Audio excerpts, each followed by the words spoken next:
Pas les bons. On va se rejouer un peu là. Je pense que c'est la semaine passée. Vous savez, on priait pour ça depuis. Il était très content. Il a récupéré son appartement. Amen. C'était la joie avec Stéphane. Merci encore beaucoup pour le frère Stéphane et la sœur Tabitha qui l'a relâché souvent. Vraiment, merci beaucoup aussi au frère Roche. Je me rappelle le jour, le frère Roche est encore venu ici parce que lui, c'est des fois là. Vous savez, comme le pasteur fait souvent là, des fois, tu ne sais plus comment parler à Benjamin. Non, des fois, là, je vais enregistrer Stéphane au Roche. Et je me rappelle qu'un jour, il est venu ici, ils ont bien discuté. J'ai seulement dit que pardon, c'est comme ça, parce que des fois, il ne comprend pas. Je ne sais pas pourquoi l'église ont fait comme ça. Et je me rappelle que la sœur Danique, sa femme, elle était dans la voiture, elle a attendu longtemps. Je l'ai vu quand je suis arrivé, je lui ai dit, mais Roche, est-ce qu'on, tu ne vois pas qu'on t'attend là-bas? Tu dis, attends, elle sait que c'était le ministère. J'ai dit, ok.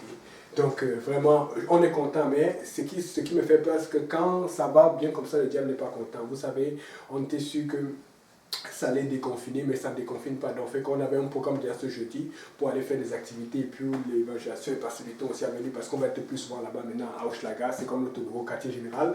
Mais on a tout annulé parce qu'on ne veut pas être bête. On ne veut pas avoir des tickets. Vous avez entendu que les tickets vont monter jusqu'à 6 000 $. Donc, on veut pas. C'est pour vous dire que mesdames, mes frères, mes soeurs, préparez-vous. Il y aura des activités, mais on attend juste que ça déconfine parce qu'on ne veut pas garder. Maintenant, on veut vraiment garder Benjamin en prière parce que devinez quoi? Il a arrêté de faire beaucoup de compromis. Il a commencé à écouter. Je le voyais tout à l'heure qu'il faisait même business avec Valérie Kaila. tout est réglé, mais je me dis, il commence à faire des choses vraiment réglées. Donc, je me dis, s'il fuit ses amis pour aller voir Valérie Kaila pour essayer de lui vendre quelque chose, c'est parce qu'il a compris qu'il ne faut pas rester dehors. Amen. Vous êtes un peu gêné, vous savez que moi je parle beaucoup. C'est ça. Donc, c'est bon, je suis content. Mais il devait commencer un nouveau travail, il a commencé les travaux qu'il fait d'habitude, il a l'expérience, mais ça commence à être difficile qu'il fasse des heures, donc allez là en prière pour un travail, parce que bizarrement, les finances ont commencé à être compliquées. Ce qui était plus facile avant devient compliqué, donc maintenant il est serré. Déjà qu'il cherche un coloc et on cherche avec lui parce qu'on ne veut plus certaines réputations, certains gens de colocs qui sont têtus. On voit un peu, donc fait que ça parce qu'il est pris par un appartement à lui tout seul. S'il vous plaît, gardez-le en prière parce qu'on ne veut pas perdre cet appartement. On veut vraiment qu'il garde, on veut qu'il grandisse et que les projets que Dieu a pour lui fonctionnent. Mais je voulais vous dire à quel point vos prières ont fonctionné. Non seulement il a récupéré son appartement, il a pris prendre tous ses papiers, les documents et tout ce qui passe, même ses chaises, ses tables, tout ce qui était là pour une étude biblique. Tout est là dans l'appartement et il y a beaucoup d'espace, c'est incroyable et c'est bien situé. C'est à 5 minutes de là où on va à l'église Hochelaga. Et puis, non, 10 minutes je dirais. Et puis, l'autre chose, c'est que au départ, son coloc avait appelé le concierge pour dire que non, je vais payer tant, mais finalement, la personne a payé encore plus qu'elle devait payer pour aider. Donc, vous savez, la prière fonctionne. Des fois, on panique. La personne aurait pu aller comme ça, lâcher, mais la personne a nettoyer la maison, faire des choses. C'est parce que Dieu a fait quelque chose. Dieu a touché le cœur. Amen. Maintenant, d'un autre côté, vous avez appris la dernière fois que le frère André avait perdu son grand frère. Donc, la sœur Bibiane m'a dit aujourd'hui qu'il y aura une veillée, quelque chose comme ça sur Zoom demain. Donc, si vous voulez contacter la sœur Bibiane, elle va vous donner le lien. Et aussi, je pense que vendredi, on va aller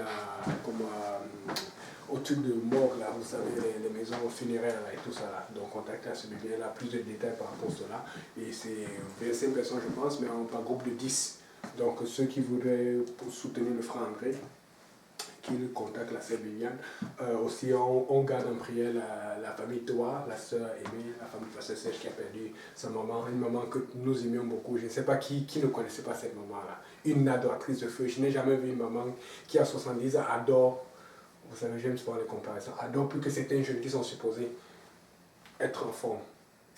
Elle m'avait déjà tué.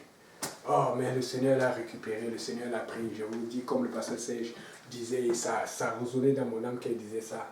Elle est auprès du Seigneur, elle est en train de se reposer. Amen. Donc elle nous a donné l'exemple. Nous devons être zélés jusqu'à au moins 70 ans avant de commencer à penser à se reposer plus tard. Et on doit penser même à être zélé encore plus à plus que 70 ans. Donc maintenant, aussi, on continue à garder le frère William en prière. Vous l'avez vu par la grâce du Seigneur, on priait beaucoup pour lui la semaine passée. Il nous a manqué beaucoup. Il n'a pas seulement manqué les derniers services, mais il a aussi manqué les prières que nous avions ici d'habitude le samedi. Et on pouvait le sentir. On a continué à prier, on n'a pas arrêté, mais gardez-nous en prière, nous sommes très attaqués. demande vraiment de garder beaucoup cette semaine le frère Willy et le frère Benjamin en prière parce que nous avons besoin d'eux dans l'équipe. Nous avons besoin de frère Willy pour la prière du samedi parce que c'est très puissant quand on prie avec lui. Il prie aussi, mais souvent il va jouer au piano, même à un moment il va être inspiré. Ça nous aide, ça nous réveille. Surtout quand la prière, tu commences à fatiguer après 45 minutes, à ce moment-là, ça aide beaucoup. C'est une prière très honnête avec la musique. Quand on fait ça, beaucoup de gens aiment ça. Je vous dis, on a des gens à la maison qui ne sont pas nécessairement très impliqués à l'église, mais quand on prie comme ça, là, ils sont toujours là et ça nous aide à nous soutenir ensemble. Donc on a besoin de ça aussi. Le frère Benjamin qui est très attaqué maintenant sur son appartement, c'est comme des problèmes de finances partout. J'insiste là-dessus, je rappelle. On va prier pour ça tout à l'heure. Mais j'insiste là-dessus pour que vous rappeliez, si vous voulez prier en semaine, si Dieu touche votre cœur, priez pour cela, parce que nous avons cette porte. Nous sommes sûrs que si nous nous accrochons comme il faut, Dieu va ouvrir. Et je vous promets, Benjamin va raconter encore comment dernièrement, la blague comme ça, il marchait avec Valérie là et puis ils ont évangélisé. Et comment ils commencent à avoir des contacts facilement. Je vous dis, c'est maintenant le problème dans l'évangélisation, c'est qu'il faut que tu aies le temps de pouvoir contacter la personne, faire l'étude. Vous savez, on peut commencer l'étude en Zoom, mais c'est un peu compliqué quand tu viens de rencontrer quelqu'un, c'est la confiance et tout. Et on n'a pas cette plage pour avoir les activités que nous avons dessus. En fait, nous voulons pouvoir avoir le temps libre ou l'occasion que nous avions avant, avec le non-confinement ou le confinement plus ou moins réduit, mais nous n'avons plus, donc ça devient compliqué pour nous, alors que nous avons des occasions que nous n'avons plus, nous n'avions pas avant. Donc gardez-nous vraiment en prière, s'il vous plaît. C'est ça. On va bientôt commencer. Je vais seulement donner les dernières annonces. C'est important. Les annonces. On ne va pas être très long aujourd'hui. Je vais partager aussi une vidéo sur le sujet que je vais enseigner aujourd'hui parce que on veut vraiment je veux que quelqu'un ait la foi et qu'il ait confiance en Dieu. Et on va parler de cela. C'est quelque chose que vous connaissez déjà, que vous avez déjà suivi pour certains. D'autres l'ont jamais vu. Mais on va faire un peu du cinéma j'ai bien aujourd'hui, du ciné-vision. Quelqu'un dit Amen? Alléluia, il y a des gens qui aiment ça. Ça va être intéressant, vous allez voir. Et puis, donc, fait que demain, nous sommes à Saint-Laurent, en haut, nous avons la baptiste, donc fait qu'appeler le pasteur Kaouzi pour pouvoir venir. Nous avons le droit d'avoir 25 personnes, donc vous pouvez venir nombreux et nombreux jusqu'à que le 25 soit atteint. Et puis après, jeudi, nous avons le service de Pierrefonds, et avec le pasteur Serge ou le frère Boaz. Et puis après, nous aurons le service de Granby avec le frère Vincent Auger. Et vous savez, je pense que vous avez vu le baptême d'un certain Christophe Samota. Je pense à arriver lundi matin, le frère Vincent Alléluia. Qui me teste. Je ne sais pas s'il m'a appelé, il a raté mon appel, mais j'ai vu le test, il dit nous avons un baptême. Et il voulait faire comme il fait d'habitude, il filme ça par Zoom et il m'envoie. J'ai dit, mais frère Vincent, vous vous rappelez, vous avez YouTube, ils ont le compte YouTube de JPN, ils peuvent se connecter au cellulaire. De là, ça directement. Donc, il y a des gens, je ne sais pas qui a vu, moi je n'ai pas vu passer, je suis au travail, mais j'étais tellement content. J'ai partagé ça plus tard en soirée et je vois le nombre de vues. C'est ce qu'on veut. On veut qu'un lundi matin, après je l'ai même testé, j'ai dit, frère Vincent, si pour avoir des baptêmes qu'on a chaque lundi matin, ça te réjouit. Tu es au travail, tu commences la semaine.